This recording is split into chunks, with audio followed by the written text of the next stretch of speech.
पहले तो मैं अपने सभी दर्शकों से जो है माफी चाहूंगी कि हम लोग इतनी रात में लाइव हैं, आप लोगों को परेशान कर रहे हैं। लेकिन अगर आप जुड़े हुए हैं और देख रहे हैं, तो आज हम एक बहुत ही अहम मुद्दे पे बात करने वाले हैं, हाथरस मामले पर।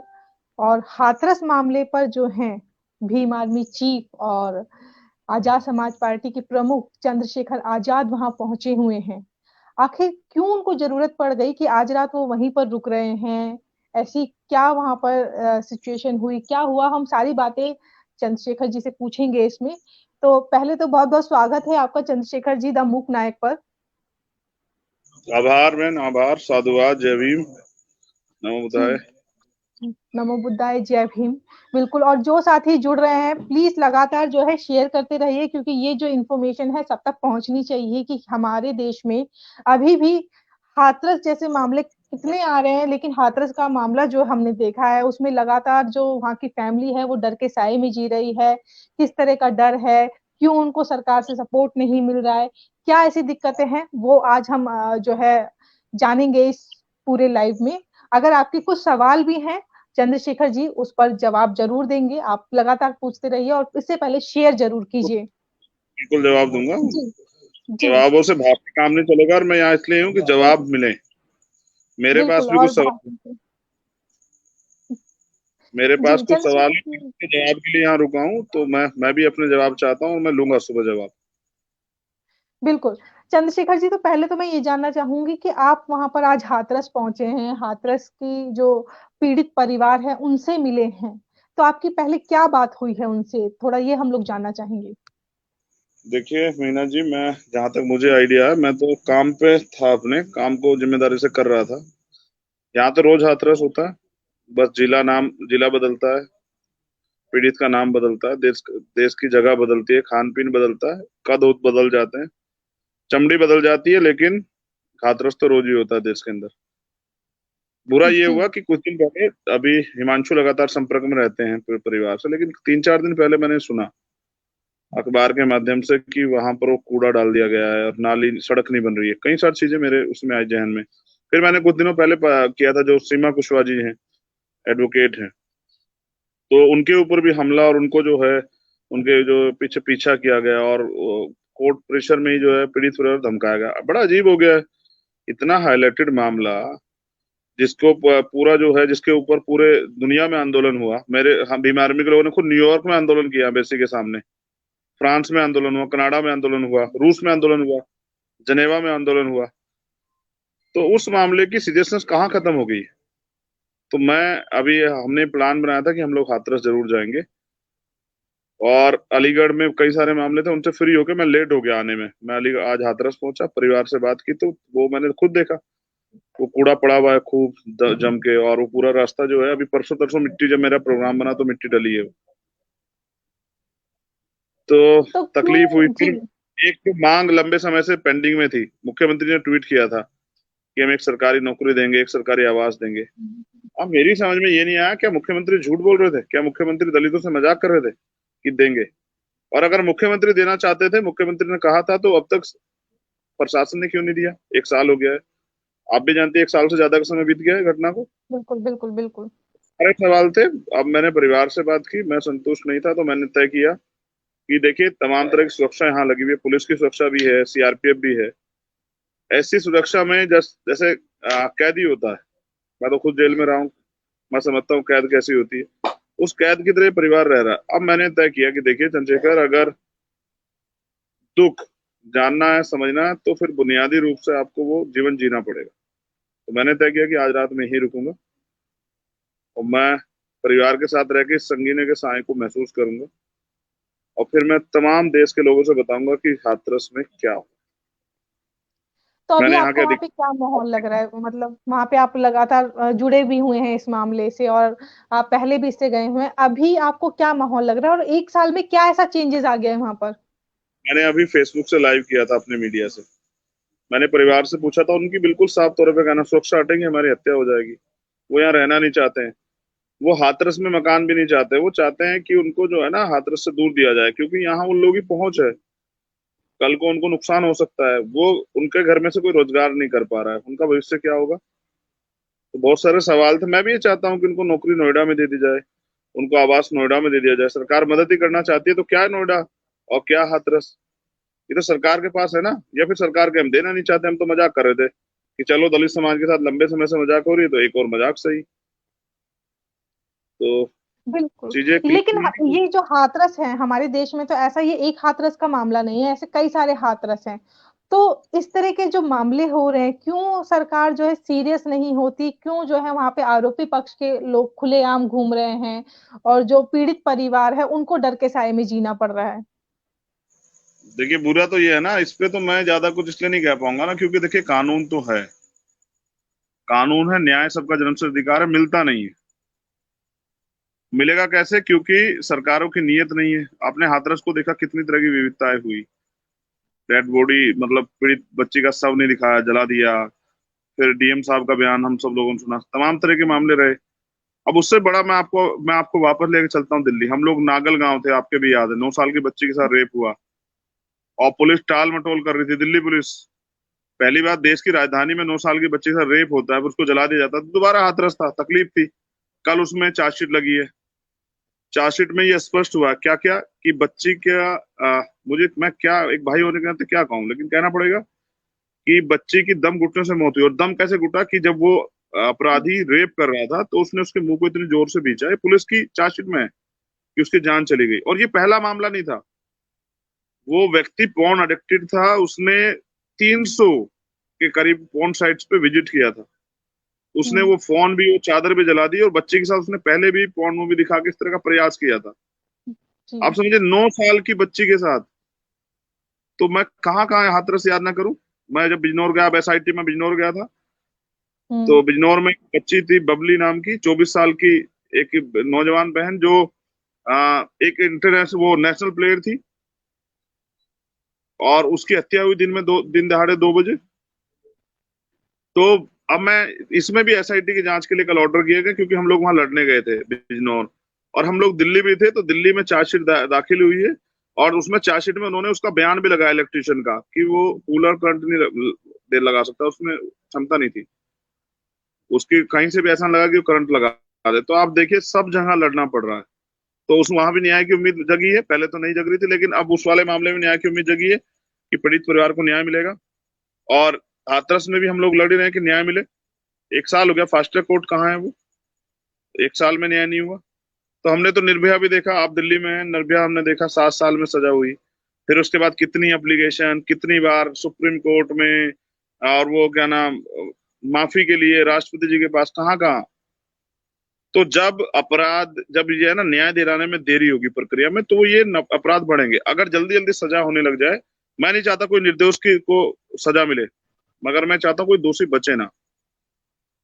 तो मैं समझता हूँ कि अगर कोर्ट्स में ज्यादा जो है ना जज हो जाएंगे, ज्यादा जो है ना, ज्यादा काम होगा, तो शायद जल्दी जल्दी न्याय होगा, तो लोगों में एक डर बनेगा। और बाकी ये डर जो है, ये बनेगा सामाजिक परिवर्तन से। हम लोग समझाएं कि महिला यहाँ दो दर्जे की नागरिक नहीं है, उनको भी सारे अधिकार। और हम सब लोग कौन है, हमारे सब का क्या, सबके घरों में बहन नहीं है, बेटियां नहीं है, भाभियां नहीं है, चाचियां नहीं है, कौन नहीं है? और हम भी तो एक पुरुष भी तो एक महिला के पेट से जन्म लेता है। फिर उस महिला के प्रति अपराध करने की इतनी इतनी कठोर नियत कहाँ से आ जाती है? बिल्कुल। जो है चंद्रशेखर जी हमारे साथ जुड़े हुए हैं और लगातार वो हाथरस जैसे कई सारे मामले इस तरह से देख रहे हैं और वहां पे पहुंचते हैं। अगर आपके कोई सवाल हैं तो आप जरूर पूछिए, लेकिन देखने से पहले आप अगर देख रहे हैं तो इसको शेयर भी करते रहिए ताकि ज्यादा से ज्यादा लोगों तक पहुंचे। आप वहां पर आज रात रुक रहे हैं तो आगे का क्या प्लान है आपका, क्या कल कुछ करने वाले हैं आप? आपने जैसे कल ट्वीट में सुबह कहा कि हम लोग कल की डीएम घोषणा ऑफिस के की। बाहर रुकेंगे हाँ, जी। कल सुबह की घोषणा की है। देखिए मैं पहले अपने प्रोग्राम को स्पष्ट कर दूं, यहाँ की हालात देख के मैं यहाँ रुक गया, क्योंकि मैं इस परिवार को मरने नहीं दूंगा, टूटने नहीं दूंगा, किसी भी कीमत पे ये नहीं होने दूंगा जो नेताओं के द्वारा किया जाता। मैं इस परिवार का बेटा हूँ। मेरे आपको भी आज भी याद है, जब मैं यहाँ आया था तो उस परिवार ने मुझसे बेटा कह के कहा था कि हम जाना चाहते हैं उसके साथ। तो एक बेटे की जिम्मेदारी है कि अपनी माँ, अपने भाई, अपने अपने पिताजी का की सम्मान की सुरक्षा करे, उनके अधिकारों की रक्षा करे, उनको एक सुरक्षित माहौल दे। ऐसा बेटा तो नालायक होगा जो कहता है कि बहुत बलवान है, कुछ मदद नहीं कर पाता।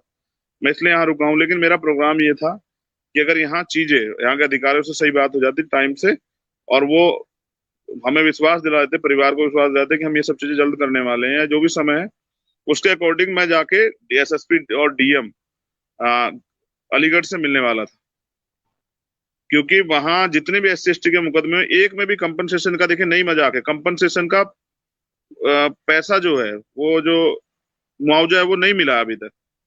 परिवार लड़ेगा कैसे? एक तो गरीब परिवार, बच्ची चली गई, हत्या हो गई, मर्डर हो गया, फिर कंपनसेशन जो मिलता था SC ST एक्ट में वो भी किसी मामले में नहीं मिला है। और प्रशासन का कहना है कि हमारे पास पैसे नहीं है। तो कल मैं उनसे पूछता कि आपके पास पैसे नहीं है, पैसा आप दे नहीं रहे हो, तो क्या संविधान को भूल चुके हैं आप लोग?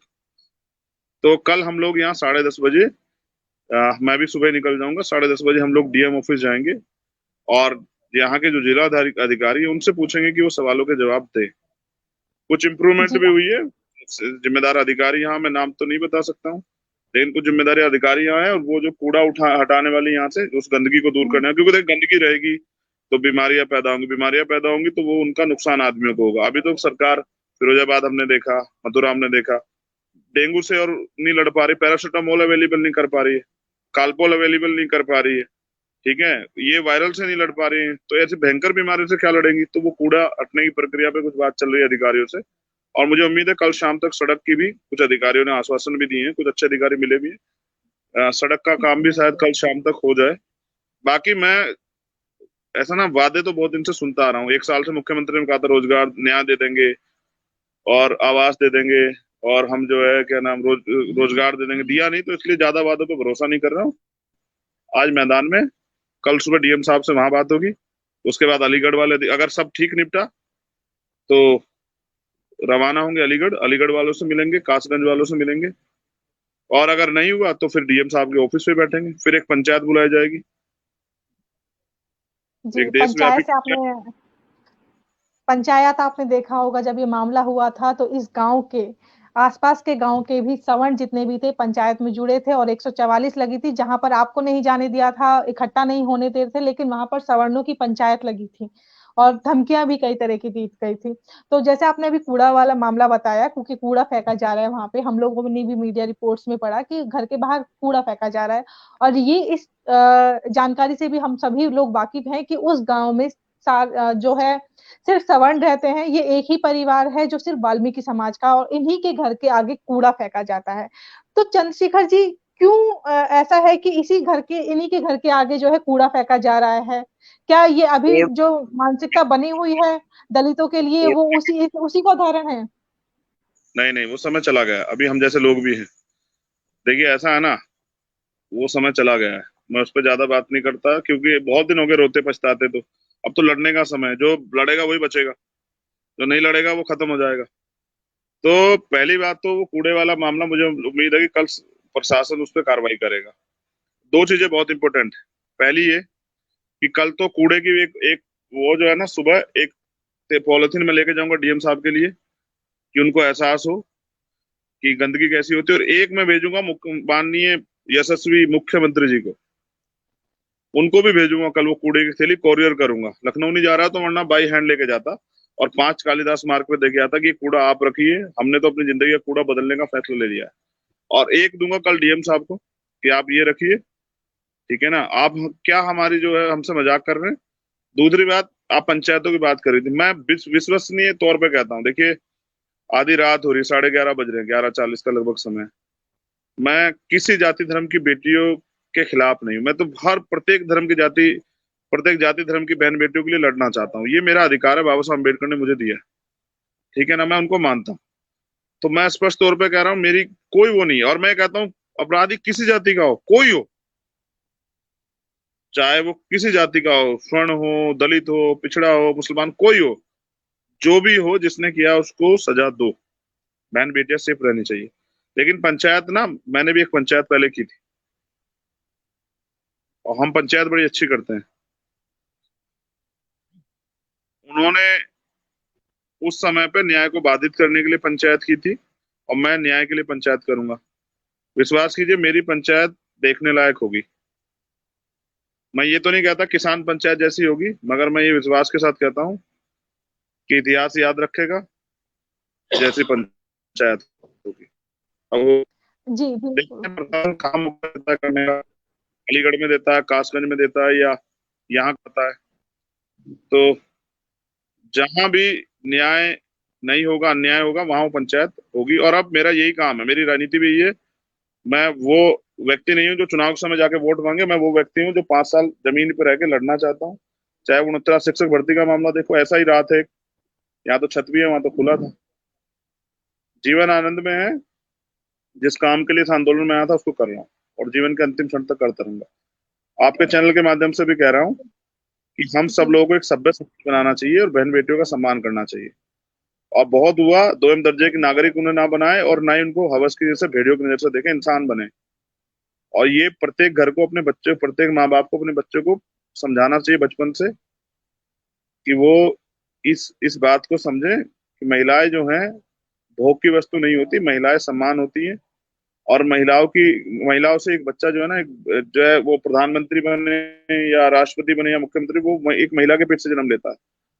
तो दुनिया में अगर सबसे हसीन कोई जो है, समझिए कुदरत का सबसे असीम तोहफा जो है, वो महिला है।